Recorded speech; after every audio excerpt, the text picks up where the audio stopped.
If you take FPS games seriously at all, you know that your gear actually really does matter and impact if you're getting better, whether that's grinding ranked, pub stomping, trying to get content, or even competing at high levels. You know your gear matters. And in my opinion, in my 5 years of being on mouse and keyboard and trying to get better all the time and being obsessed with improvement and making good content and popping off and having good high rank games, hitting Predator and Apex, hitting GM Plus and Marvel Rivals, trying to do all these things, something I've really come to realize is your mouse matters. Your gaming mouse is so important is because it's the thing that ties you directly into the game. Throughout my search, throughout my time of using so many different mice over the past couple years, especially in the past like year and a half, we've seen like the peak of mice. Mice have gotten so good, so amazing, where now it's really about your preference. And I decided to go out of my comfort zone. I decided to try something that I never thought I would enjoy.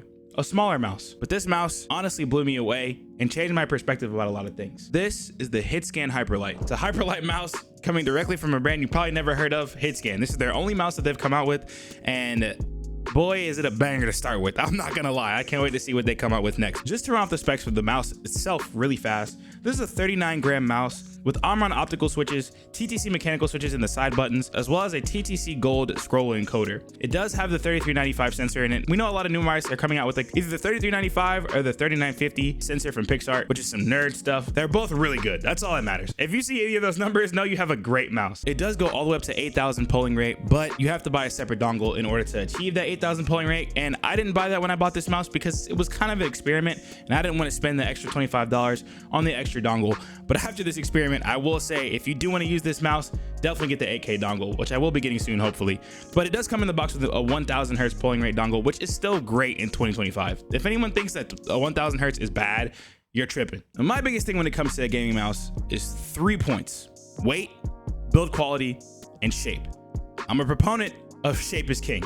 I'm bought in on shape is king 100%. We'll get there very soon after we go over the other two. So this is a 39-gram mouse. It says plus or minus 39 grams on the box because when you unbox the mouse, it has no stock skates on it. So it's measured without skates at all. You can put whatever skates you want. The stock skates that do come in the box are the best stock skates I've ever tried in my entire life. If you're a real enthusiast, a nerd like myself, you're probably gonna want to use third-party skates anyway. I'm not doing that with this mouse. I'm not putting third-party skates on this mouse because I believe I've heard through like Twitter and other videos, other reviewers say that it's the same as skates as X-Ray Pad Jades, which is probably my favorite skate to use on cloth pads. It's got to be Jades. They feel incredible. I'm not changing them.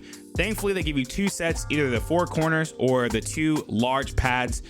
They both come in the box, and it's the best stock skate experience ever. And something I want to add in this situation when talking about obviously the weight in these stock skates, the mouse only comes in at $90, which is crazy. Right now we're seeing mice all over the place, anywhere from 120 like the Pulsar Crazy Light, as well as like 150 still for like the G Pro X Super Light 2 and like the Viper V3 Pro. We're seeing mice get really good, but they're also getting really expensive. So the fact that this thing comes in under $100 is crazy. Now, why is weight so important? Using a mouse for a long time, you kind of don't want to feel it in your hands anymore. And a lightweight mouse, we know that's not a new concept. Everything from Final Mouse to fingertip mice from like G-Wolves and stuff like that. We've seen ultralight mice before. That's not a new thing. But I like how much more common practice they're coming in. And my biggest thing with ultra lightweight mice is how good the build quality is. So if the mouse has good build quality and it's ultra light, you can use it all day long and you kind of forget that you have a mouse in your hand, which to me is the ultimate goal when grinding a game.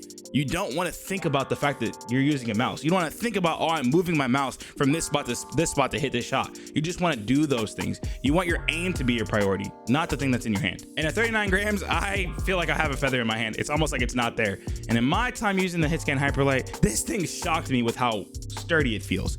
Honestly, I've used mice more expensive and bigger that do not feel this good. There's no creaks anywhere all over the mouse. I have very, very, very large hands, which we will get into more in detail when we talk about the shape. But to be a heavy-handed, large-handed user and to use a mouse and sometimes tense up and squeeze the mouse a little too tight, I feel no creaks, nothing feels like it's gonna give, and it's blue. Honestly, I don't know what they did exactly besides like using the PCB on the inside to kind of reinforce the sides. Outside of that, I don't know what they did, but they did a great job when it comes to reinforcing this mouse and making it feel sturdy. To have a mouse this size and under 40 grams to feel this good is actually wild. And they only did it for $90. I just want to keep reiterating that. I know I keep saying it, but it's just wild to me that a company's first mouse coming in at such a good affordable price feels this good in hand.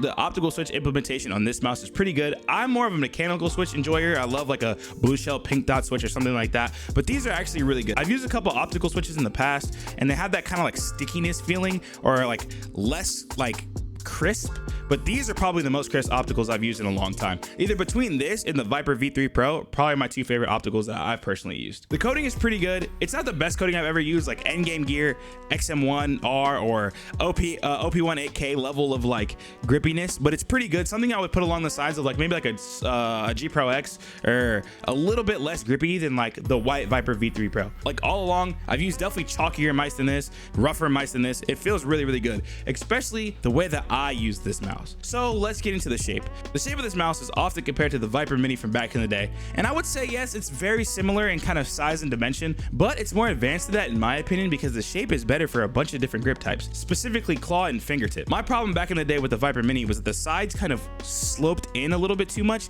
and it kind of forced my hand into this like aggressive claw that made it not very comfortable to use after a little while, especially because, like I said before, I'm a 6'8" guy. Like, I'm a very tall individual, and I probably got the biggest hands of anybody who's played FPS games at this high of a level. That's why this whole time I've been using mice, I've always leaned towards medium to larger size mice. When I was getting the new Final mouse, when they came out with the small, medium, and large, I got the Tiger, the large size, because that's the only size I thought I could use. This mouse size and how this mouse is shaped changed my mind. So it is very similar to the Viper V3 Pro, but kind of smaller and with flatter sides, and those flatter sides allow me to like grip the mouse kind of any way I want to, and doesn't force my hand into any grip. I want to talk about the length between the bottom and where the mouse buttons are. A lot of times in a lot of mice, so the mouse buttons are placed in a spot where I kind of have a problem where I'll roll my thumb in the middle of a fight and hit one of my mouse buttons on accident. And playing games like Apex and Marvel Rivals, I usually put my melee behind all my mouse buttons, and it's put me in some bad situations to lose some 1v1s, and that's not pretty, and that's not good. You don't want your gear getting in your own way.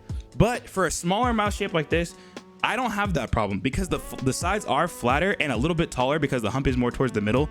I don't run into that issue at all, and that is a big deal for me personally. So let's talk about my grip with this mouse. I'm a claw grip shape fan usually. I kind of lean more to like a claw grip, but because my hands are so big, I usually end up in this claw fingertip grip like combination thing, and it's become really comfortable, and I've used it in a lot of different mice. This shape might be the best for that grip style that I've ever used. It somehow allows me to have so much space in between my palm and the back of the mouse, so I do have that flexibility to stretch my fingers out and move the mouse with a little bit more precision, but I can also kind of tuck it in to where it feels a little more comfortable and sits a little closer to the back of my hand without straining my hand, and I've never really had that happen on a mouse this size. Obviously, it's not like a mini mouse or like a fingertip grip kind of only mouse when it's like really small, but it's definitely the smallest mouse that I've ever used, maybe next to something along the lines of like the Ninjitsu Sora V2, which I love that shape and the idea behind that shape, but I couldn't really use it that much because the sides kind of slope in, and it did the same thing that the old Viper Mini did and made my hand cramp.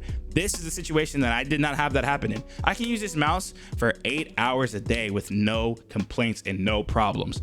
And I feel like my aim has been really strong with this mouse, and I feel super comfortable aiming with it. There's a lot of great mice out there, and I'm not here to say that this is the best mouse in the world and the best mouse of 2025, but after using it for a while, it's definitely going up there in the top 3 favorite mice I've ever used in my entire 5 years of playing on mouse and keyboard, and definitely my main going forward throughout 2025, unless something shakes it up. I can't wait to see what Hitscan does next. This being their first mouse and it being this good, kind of setting the bar kind of high, so don't disappoint me, y'all, because you're killing it so far. It did come out at the end of 2024. I did get mine a couple weeks ago in the beginning of February, and I've enjoyed it so much that I can't wait to see what they make next. But who knows, in a couple months I might go through another main crisis and switch through all my mice and have no idea what to use, and maybe we'll see what's new then. I would love to bring more tech and peripheral conversations to this channel based around like getting better in games and how they can affect your gameplay and what the experience is using this gear in games, especially at a higher level. I do stream full time, so I'm always live on Twitch, so you guys can make sure to go follow me over there if you haven't, especially if you want to talk about this stuff or you want to watch me on my journey. Currently I am solo queuing in both Apex and Marvel Rivals to get as high rank as I possibly can, completely solo without seeing anybody. So between both of those games, I'm having a blast, and I hope you guys are enjoying it so far in 2025. Let me know down below, what's your main mouse right now, and would you ever think about checking out the Hitscan Hyperlight? See you guys in the next video. Peace.